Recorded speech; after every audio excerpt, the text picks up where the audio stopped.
तो आप सुन रहे थे रमन्ते योगिनो हृदयेन सह राम, जो सबके हृदय में रमण करता है, जो सबके हृदय में है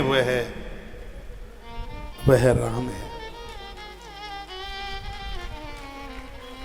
कितना सुंदर वर्णन है। एक बार राम हृदय से बोलो और इंद्रियों को वश में करके बोलो, फिर तो करोड़ यज्ञ का फल बताते हैं। हम बहुत छोटे हुआ करते थे, गांवों में एक दोहा गाया करते थे लोग, राम राम सब कोई कहे, दशरथ कहे न कोई, एक बार दशरथ कहे तो कोटि यज्ञ फल हो। यानी उसका अर्थ है राम राम तो कहते हैं लेकिन इंद्रियों को बस में रख के नहीं कहते। जब पांचों ज्ञानेंद्रिय, पांच कर्मेंद्रियों को अपने बस में रखकर एक बार राम का नाम ले लोगे, 1 करोड़ यज्ञ का फल प्राप्त होगा। देखिए, महाराज दशरथ के घर में 4 पुत्र हुए। भगवान व्यास ने 18 पुराण लिखे ही है, आप सबको पता है। वो पुराण सब लिखे हैं। व्यास जी ने एक रामायण और लिखी है। कभी आपके हाथ लग जाए ये रामायण पढ़ना। मैंने तो कोरोना काल में व्यासपीठ से इस रामायण की भी कथा आपको सुनाई है, अध्यात्म रामायण। उसमें भगवान व्यास लिखते हैं, महाराज दशरथ के घर में ये 4 पुत्र क्या हैं? ये 4 पुरुषार्थ, धर्मार्थ काम मोक्षाणाम। राम जी मोक्ष हैं, भरतलाल जी धर्म है, शत्रुघ्न जी महाराज अर्थ है, लक्ष्मण काम। धर्म, अर्थ और काम और मोक्ष, चारों पुरुषार्थ ही महाराज दशरथ के घर में। 2 मिनट मुझे दे दीजिए, बात अच्छी सी है। तो चारों पुरुषार्थ वहां चल करके आ गए।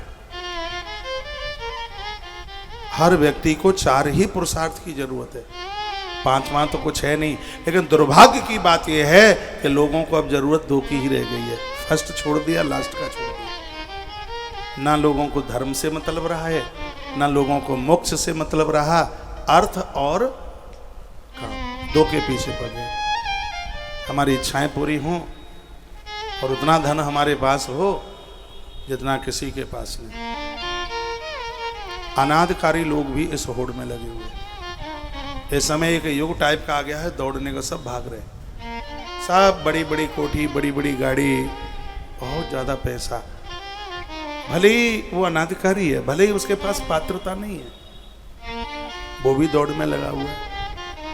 वर्तमान का एक समय ही प्रचार वाला समय चल रहा है, जो जितनी गप्पे ठोक ले। आज का समय ऐसा हो गया है, संत कहते हैं आदमी इतने भ्रम में पड़ गया है कि हर व्यक्ति को तो वो सुन भी नहीं सकता, क्योंकि दिमाग बहुत डिरेक्शन में जाता है। मेरे पास एक वीडियो आई है और कोई, अब क्या बोलूँ मैं, पीड़ा होती है। और मेरी व्यासपीठ कभी विवाद वाली बात तो बोलती नहीं। मुझसे इस प्रश्न का जवाब चाहा है, किसी न्यूज़ चैनल से मैसेज है मेरे मोबाइल में, किन्हीं महानुभाव ने यह बोला है कि शंकर जी के ऊपर चढ़ा हुआ जो जल है, यदि उसको कोई पिएगा तो अगले जन्म में वो कुत्ता की योनि में जाएगा। क्या बोलेंगे आप?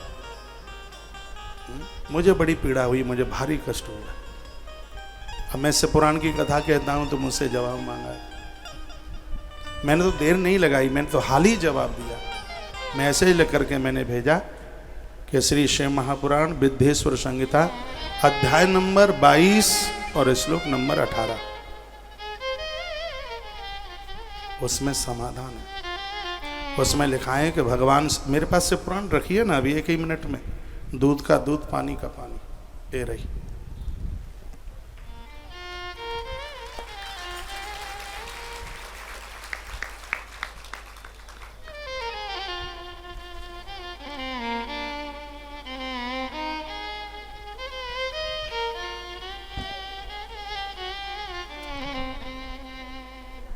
और न्यूज़ पर ये खबर बहुत जोर से चल रही है।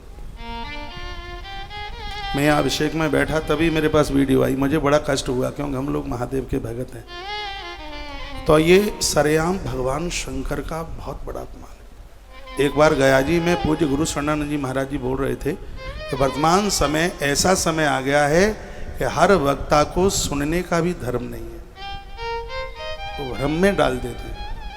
अभी कितना बड़ा अपमान भोलेनाथ का कर दिया गया है। दुनिया क्षमा कर दे, महादेव तो माफ नहीं करेगा। कहा है कि शंकर के ऊपर चढ़ाया गया जल यदि उसको कोई पीता है, ग्रहण करता है, तो उसको कुत्ते की योनि में जाना पड़ता है। मेरा मोबाइल आप चेक करें, इसमें वो वीडियो भी आई है। तो मैं इसके लिए एक श्लोक बोल रहा हूँ और पूरा देश मुझे सुन पा रहा है। श्री शिव महापुराण विद्येश्वर संहिता अध्याय नंबर 22 और श्लोक नंबर 18। इस 22 नंबर के अध्याय में बेलपत्र की महिमा है। उसी अध्याय में एक बड़ा सुंदर श्लोक है, 18 नंबर का श्लोक है। ये मैंने ग्रंथ खोल लिया है और इसमें क्या लिखा है, स्नाप यत्वा विधानेन यो लिंगस्पन नोदकम त्रह पवेत विविधम पापम तस्य यासु विनिश्यति।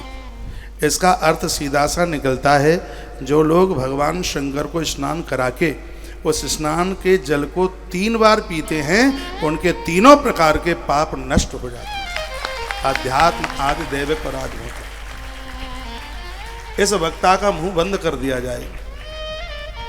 जिसने भी ये बात बोली है, मैं तो यहाँ पूजा में, मैंने वीडियो पूरा सुना नहीं है, बस उसके ऊपर हेडिंग में, और मध्य प्रदेश के न्यूज में ये बहुत चल रहा है।